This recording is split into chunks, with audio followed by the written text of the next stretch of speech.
thank you, Ann. And the first Ann said something about people being knowledgeable and personable. I'm neither. One of the things you find out when you are presenting something is how much you do not know. And a year ago, I was asked to present this topic to a legacy group called Colonial Indian Fighters.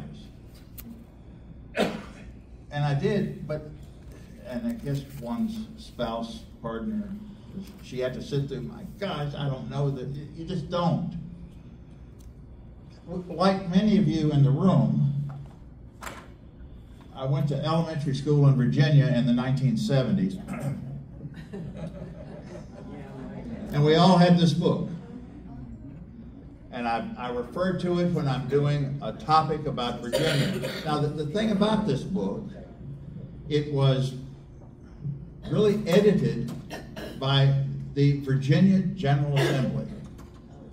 And it was the 1950s, and they wanted to make sure that things were, shall I say, interpreted correctly. And you have things in here like the word slave isn't mentioned, servant is what's substituted. George Washington had large and capable hands. Of the 30 chapters, chapter 1 through 28 takes you through Appomattox. The last 2 chapters get you up to the 20th century.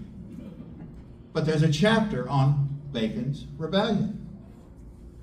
And that really was where I first heard of it in school. Because I see some people in the audience that probably don't know it, I want to emphasize right away, this is not a talk about pork products.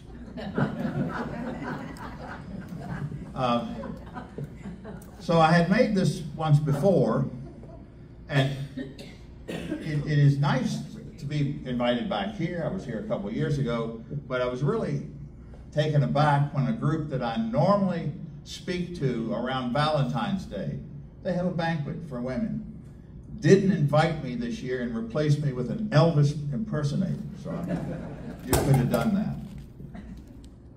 Pulled it off. I pulled it off, says my stylist. Here's the thing. Bacon's Rebellion, on many levels, I could go in and talk about all of the personages involved.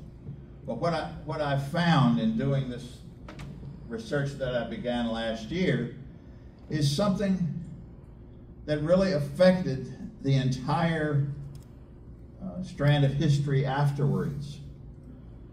And it was in Virginia that this took place. It's sort of a local thing in that it started with something in Stafford County. I'll get to that in a moment. But really, the simplistic view of it is that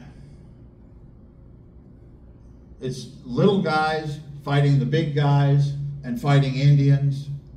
They go at it for a couple of years. The hero fighting the big guys dies, and that's it. And then it turns out people tried to put, because it was 1676, that it was a fight 100 years prior, or it was, to the American Revolution, and it was the breakout. This is when they first started fighting the British. And this goes back to a book published in 1940. It's simply called Bacon's Rebellion, and I've got a reprint. Anyways, by a guy named Thomas Wertenbarker. And he bases it on the fact that the wife of one of the participants in Bacon's Rebellion wrote out what happened to her husband. All right, that was like 1690. In 1804, someone in Virginia discovered that letter and gave it to Thomas Jefferson, who then stated, yes, that was 100 years before our big thing. And because, of course, St. Thomas of Jefferson said it, that's what took hold for many of us in our schooling years. It was always, this was 100 years, this is where it all started. Well, the fact is, I don't know that that is what happened. So what I want to do is sort of take you through not the exact details, which I do not think audiences like to hear. Here's somebody with so many men fighting somebody else with so many more men. But what I also know is this occurred and had lasting effect, but there's no simple explanation, which of course as humans we like to hear. So, dust up, kerfuffle, featuring the first rebel, Nathaniel Bacon. There's a test at the end of the talk, because you're going to want to know about Bacon, Nathaniel, that is.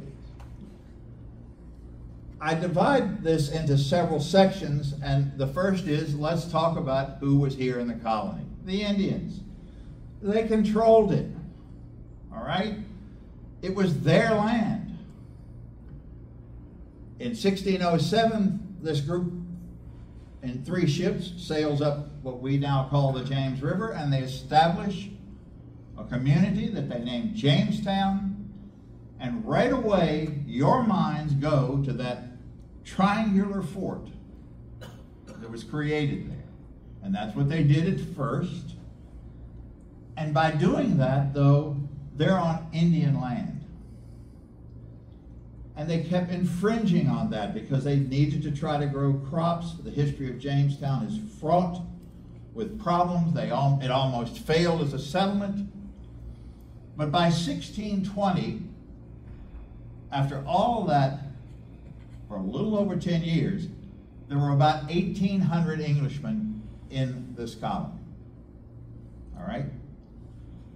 More and more of them needed a little bit of land, and they were getting that land by taking it from the Indians. In 1622, a warrior chief of the Indians with the great long name of Opechancanough organizes a coordinated fight against the colonists. He's tired of them being there. He wants to kill them all and ship them back to wherever or nowhere. And this uprising was not ultimately successful, but it was so coordinated that 1/3 of that 1,800 people were killed. So in the early 1620s, you're down to just over 1,000 people. But things continue to grow. As we're going to see, a guy named John Rolfe realized that tobacco was a sustainable crop. Everybody over in the home country would like it. But the fact is, it required land to grow, so they're taking more from the Indians. Settlement on land, and we always say they take land from the Indians. The land was forested. It had to be cleared to grow crops on. What they didn't understand was the Indians didn't understand private property, but more and more land is needed to grow this thing called tobacco. They get it by taking it from the Indians. The Indians get madder. The colony continues to grow, and by 1640, there are 8,000 Englishmen in Virginia. Notice, and the red marks where they are. They're on the edge of everything, the edge of the rivers. All right? I mean, if you go up river, Fredericksburg is on this map, but it wasn't here at all. So see the settlement, very thin, 8,000 people. Well, that works. But then something happened with that thing called tobacco. The prices went up. Everybody in England and in Europe enjoyed tobacco. They were shipping it back to England. The Dutch got involved. And this doesn't sound like much, but if you were growing tobacco, you were paid 3 cents a pound. 3 cents, all right, not a lot. But that's a lot of money then. Well, the other thing that's happening, things get better health-wise in Virginia. The guys that came over that had become indentured servants, whereas in the 1620s, they died before the end of their indenture. Now they're living. They get out of their indenture. Where's my reward? They need land. So you've got now the Englishmen are growing in number, taking away Indian land because the Englishmen want to grow that stuff and make the money. So in the middle of this, though, by 1640, over in England, you have that little dust up with the guy Oliver Cromwell. All right? So things are unsettled over in the old country. Money is the basis of this kerfluffle or dust up, whatever you want to call it. All right? Here's a quiz. All right? What word goes in the blank? Say it, I heard it. Clerk. Or what goes in that blank? Grocery store? Clerk. If you're in London, how do you say that word? Okay. In 1642, we get Governor Berkeley, William Berkeley. See, this is the quiz at the end. You got to say it right. This highfalutin aristocrat from England, this guy was friends with Charles I. He wrote plays, and Chuck said, hey, Bill, go over to Virginia. Berkeley comes, but things are really ill at ease with relations to England. He comes in 1642, sort of assumes the governorship. Some of Cromwell's guys come over and say, not now. He goes back to England. He comes back by the time things have settled down.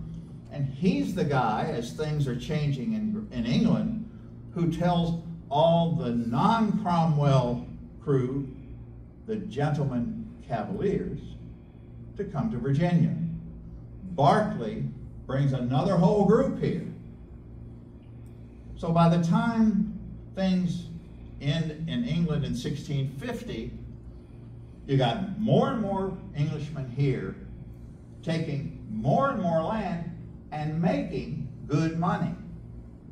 Berkeley sees another way to make money, and he begins trading furs with the Indians. Now, that's great, but he controls it. Who's making money with trading with the Indians? One person, William Berkeley. Well, the guys, the frontier is sort of upriver. Then people begin to move between these rivers in eastern Virginia. And the Indians are just kind of getting pushed around. And they push back, right? Berkeley doesn't want to take action against the Indians to protect the growing colonials, and they begin to get upset with him. And he said, wait a minute, we can all live together.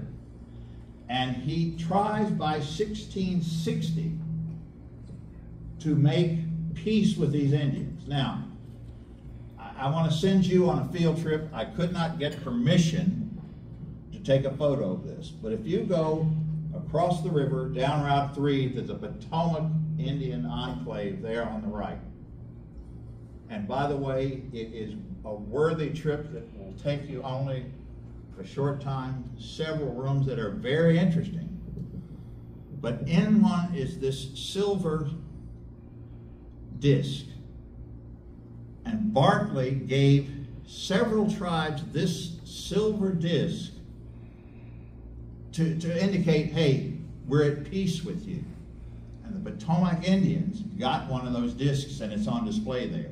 It was discovered in Caroline County in the early 20th century. It went to what we now call the Virginia Museum of History and Culture in Richmond, who have lent it to the Potomacs. They wouldn't give me permission to photograph it, and being the guy I am, I didn't sneak one. But it really is worth seeing. in the midst of this very crude society, there's this very intricate silver disc. So Berkeley is trying, but he's not doing enough to help people. Now, here though, the English do something that in their British entity seem to have eventually made the mistake with their American colonies, to me, with India and Ireland. They resist change. They want to keep things like it was. And Berkeley will not make a move against the Indians. There are more and more people demanding it. Quite the guy. That's the only, and the reason I include this is the only image available. I mean, I'm not going to show you sketches. So this is a portrait of Sir William Berkeley. Now, he himself is prospering. Jamestown is beyond the triangular fort. It's a small town of wooden houses with a very large building that holds the governor's office, the House of Burgesses, like the Capitol building, but that wasn't what they called it. But he's doing okay. And what happens between 1640 and about 1670, it fills in. So now, okay, now instead of 8,000, there are 40,000 people. So the squeeze is on. The Brits do the thing I was referring to, though. They want to control everything, and they pass navigation acts which say Virginia tobacco and other things in the colonies can only be shipped to England in English ships and sold to England. Forget those Dutch people. All right? So it went from a penny, by now it had risen to 3 cents a pound, and because they control the whole trade, the price goes to 1/2 cent a pound. All these guys that had this land, they want to make the money, suddenly they're in debt. And the governor who did it all, he's sitting there, he's got his trading partners with the Indians, he has built a very fine home near what today we call Williamsburg, but it wasn't at that point. The name of it was Middle Plantation, but he built outside, 10 miles from Jamestown, a huge plantation called Green Spring. Ironically, in the middle of this research, my bride here and I, we take a trip down there and we stay at some Hilton property that's called Green Spring. Guess where it is? It's the site, but that's all it is. There's nothing left. It's just the site. So it exists in street names.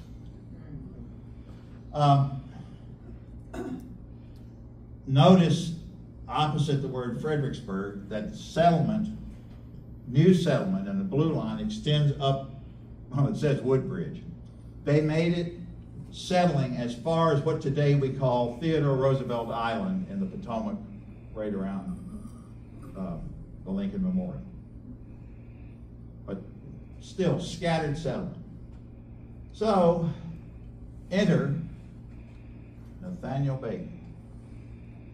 Born in the 1640s, not sure exactly when, the Suffolk area of England. The guy was born into not great wealth, but very comfortable wealth.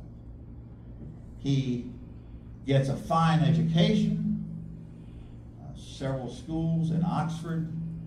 He goes on essentially a European tour. He winds up all the way down in Sicily.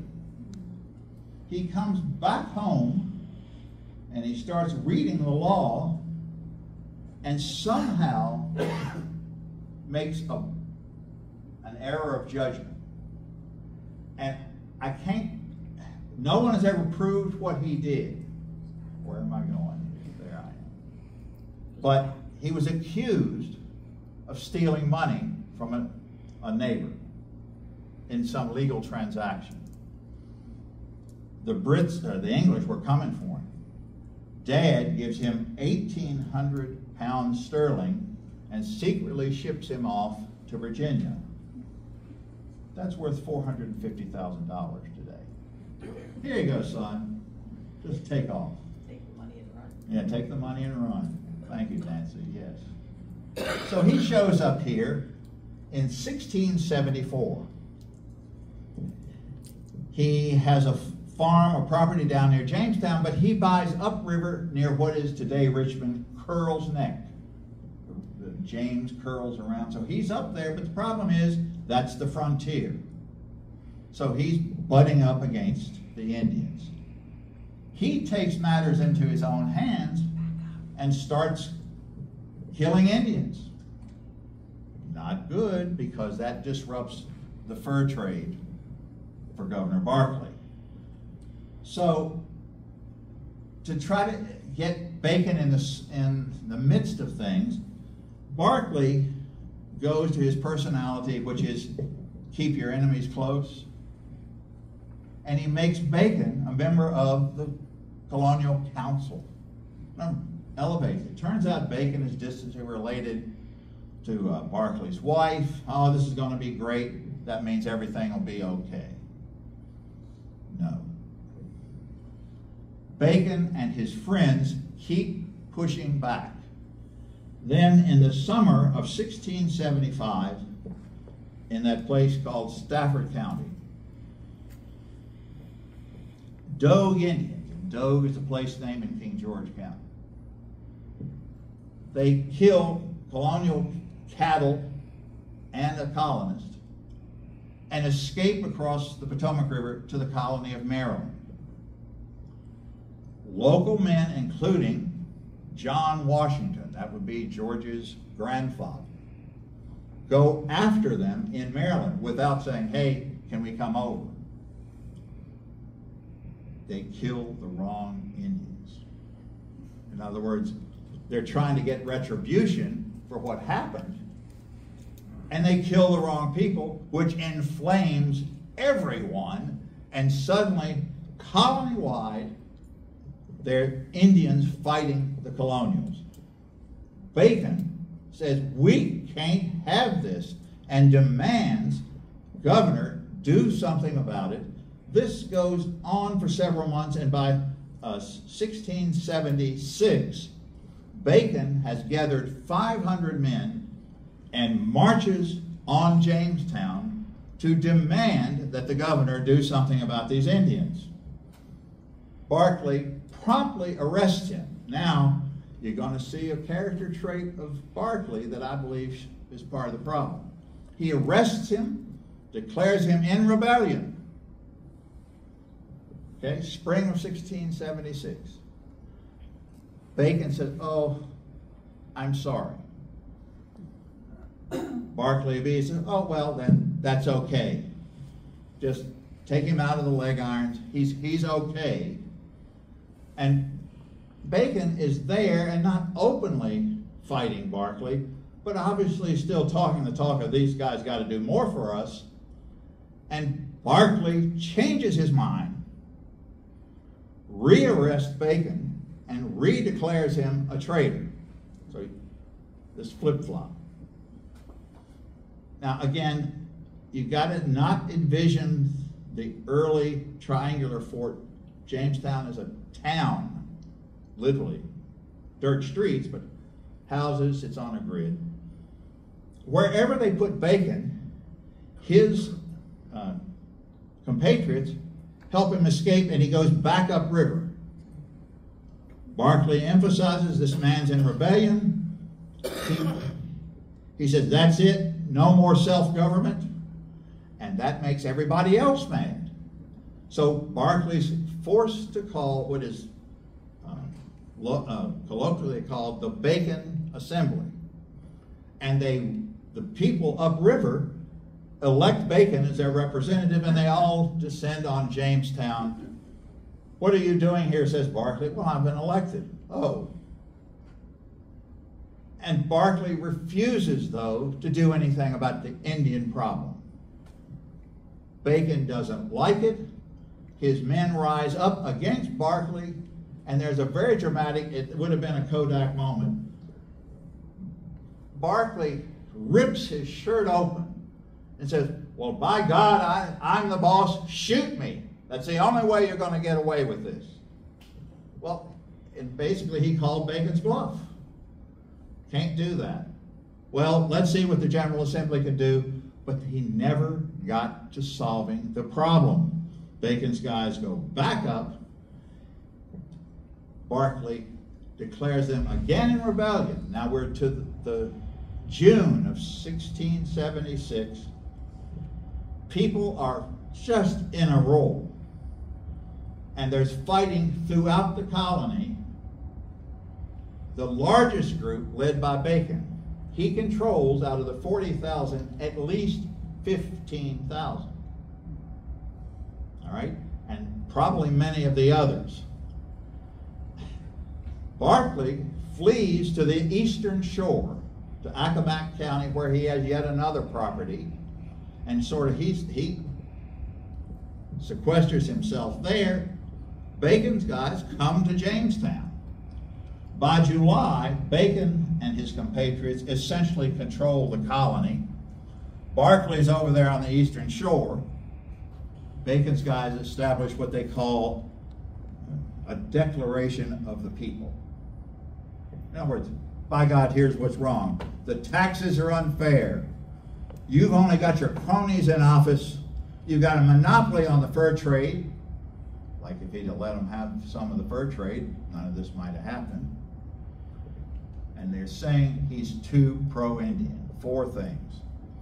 Well, Barclay starts to amass people to come back toward Jamestown, attack Bacon, and by August of 1676, the colony of Virginia is in full rebellion. All right? Essentially, though, it also includes Bacon versus the governor's crony, Bacon versus Indians. The landed gentry were the governor's people, but the rest of them, and here's the key, small landowners. These guys owned hundreds of acres. Barclay's guys owned thousands. Indentured servants, and here comes the clue, white and black. Freed slaves. Oh, and another category was mad at Barclay. Women. Because by now, their husbands have been killed.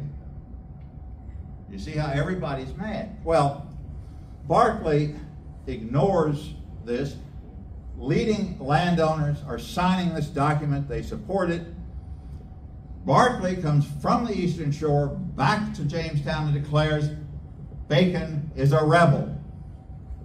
I mean, remember he did this months prior to this, but he keeps shifting.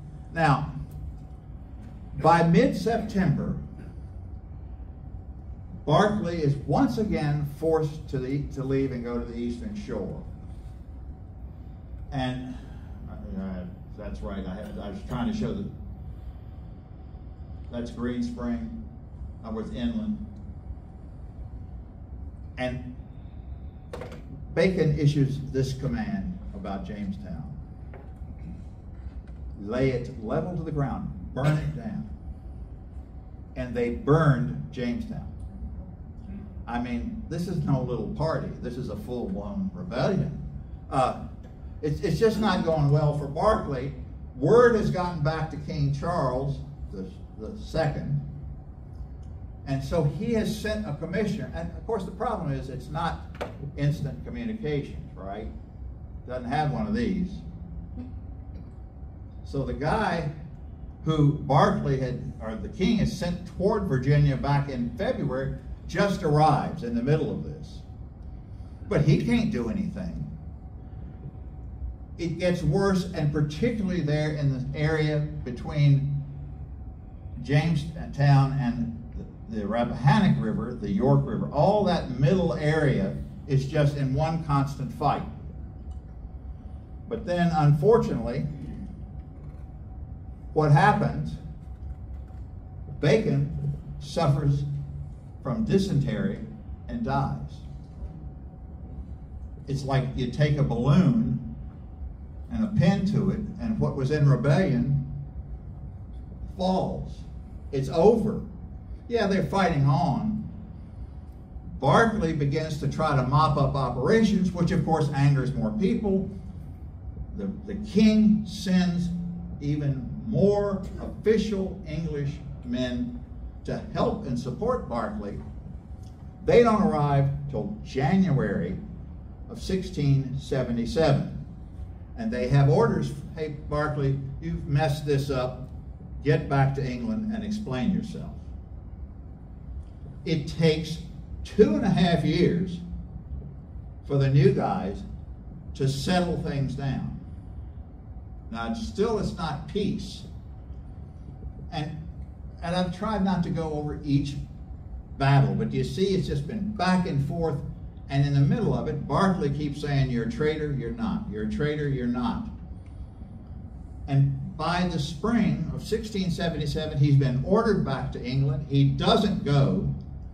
When he finally, the 3 royal commissioners say, get over there, because he wants to see King Charles, his buddy. He gets back to England in late June, but before he can see the king, he dies. Sort of a tragic ending. Things are not settled in Virginia.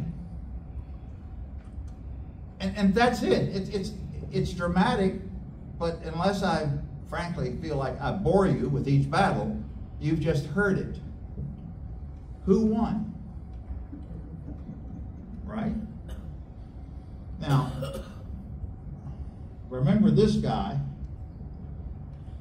Thomas Wertenbaker. The thing always lies fallow. But he says, and by the way, his full name is Thomas J. Wertenbaker, Thomas Jefferson Wertenbaker. Says, well, Jefferson said this was the beginning of our revolution 100 years before. But what I have, in my opinion, have figured out since last year when I first got into this are 3 things. One, and our local friend Alexander Spotswood, later governor by the early 1700s, basically said, you're never going to solve the Indian problem. Who are you going to please? If you please the colonial populace, you're killing Indians who will no longer trade with you. If you don't kill them, they're probably going to kill your cattle. In other words, there's no winning the Indian problem. But they keep making treaties. And if you've never been in the Smithsonian Museum of the American Indian, essentially it's room after room of all the broken promises the government, U.S. government, made to Indians. And this is part of that. They don't know how to solve it, and they don't.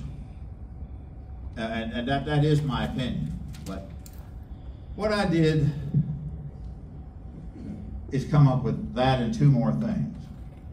And I proposed that this wasn't a massive rebellion against the King of England. Who were they mad at? Barclay.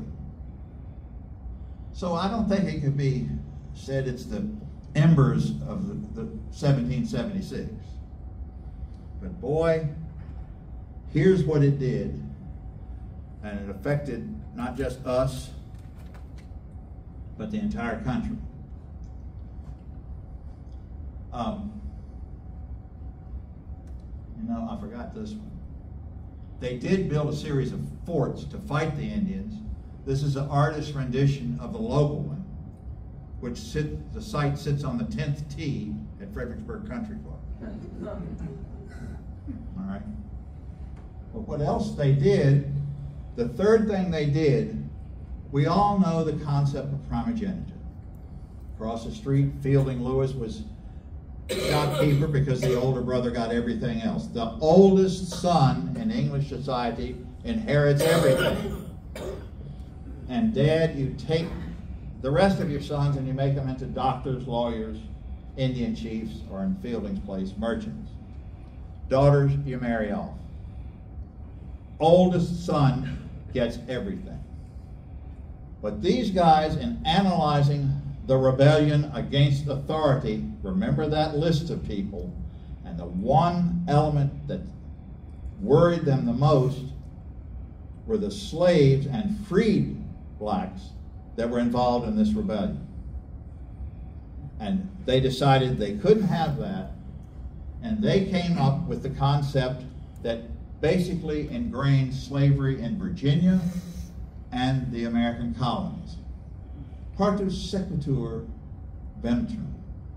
It means that whatever the mother is, the baby is. And if the mother's a slave, the baby is automatically a slave. It has nothing to do with the father's status. See what I'm saying? So basically, every black child born in the colony was a slave because the mothers were. I mean, it's a concept that did not exist before Bacon's Rebellion. And by 1690, the Virginia legislature had put this in. And I think maybe we all see where that led. I mean, nobody was going to get rid of the slaves.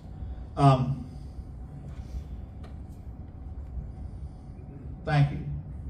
I'll take questions, but by the way, much better than this book is that book, which doesn't have Jefferson's romantic implant on it. Are there any questions? You see how it's sort of one thing and not another? Yes, Ann? Was the Stafford County locus Marlboro Point? Is that where? No, it's further downriver than that, I think. Really toward modern King George. But they goofed. They retaliated against the wrong group. Carl? Did the winter weather slow things down or complicate things? Well, yeah, but basically if the guys from England came over, landed Jamestown, each had a ship, they took control of Jamestown and just worked their way out slowly and steady over the next year and a half, eradicated any resistance, said this is how it's going to be. I mean, yeah, winter slowed them down, but there were enough by then in control. Catherine? Did they rebuild Jamestown? They did one more time, and then it burned once more. And in 1699, they moved to that place called Middle Plantation, which they renamed Williamsburg, and you know the rest. So yeah, Jamestown wood was temporary. You can still go there, of course, by our sister organization, now Preservation Virginia. It was the ruins of Jamestown that APVA first saved back in the 1880s. I mean, you could see the foundations. And they still do have a museum on the island right next to the National Park Service site, which is, of course, Jamestown.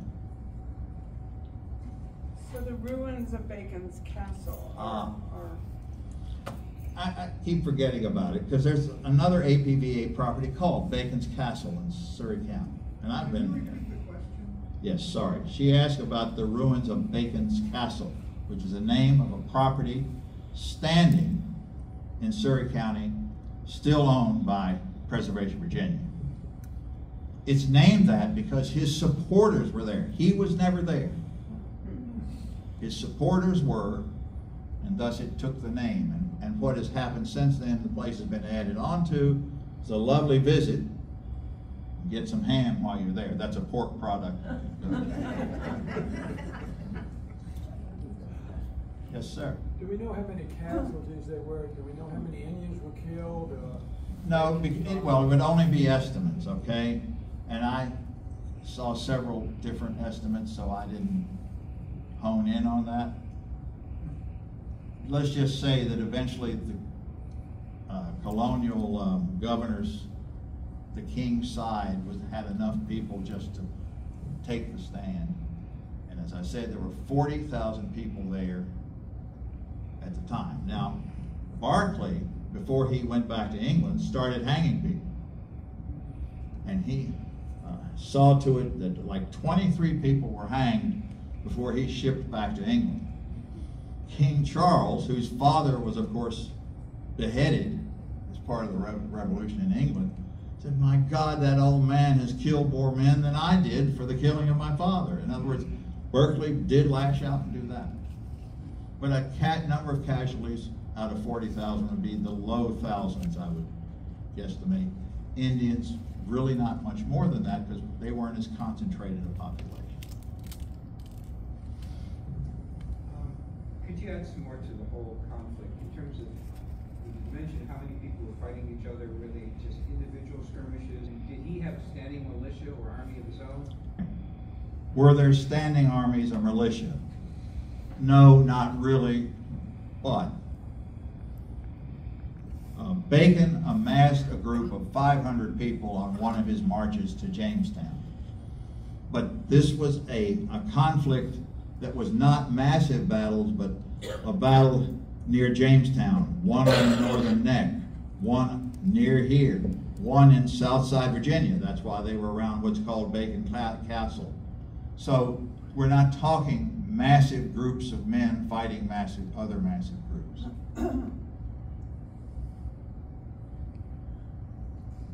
We can go anytime. Let me ask one more question One about more Stafford. Yeah. Was his interest in the county land for agricultural, for tobacco? He had no residence No. up here. No. Right. His main residence was what is called Curl's Neck on the James River. It's still a place name. And again, that was the frontier. Not the mountains. That was the frontier. Richmond hadn't been developed yet. They barely made it there. There was another Nathaniel Bacon at the same time. It was his uncle. How did he? All right. There was another Nathaniel Bacon at the same time. It was an uncle who was on Berkeley's side, but a minor supporter in the middle of all this. I mean, it's like in colonial times, they kept naming everybody something, the same something. And like, here's James Smith, a baby. Well, that baby dies, the second baby that comes along, they still name it James Smith. Genealogists love that, don't they? I mean, you can never figure out, but yes, there was another. But he wasn't on. No, and the weird thing is that this Bacon was remotely related to Berkeley's wife. Berkeley was her second husband. She'd been married to one of the previous governors. Berkeley sails back to England, as I said. She stays here, he dies. She gets word of it, and she marries the governor of the colony of North Carolina. I mean, the lady had three husbands who were governors. Thank you, everyone. Bye.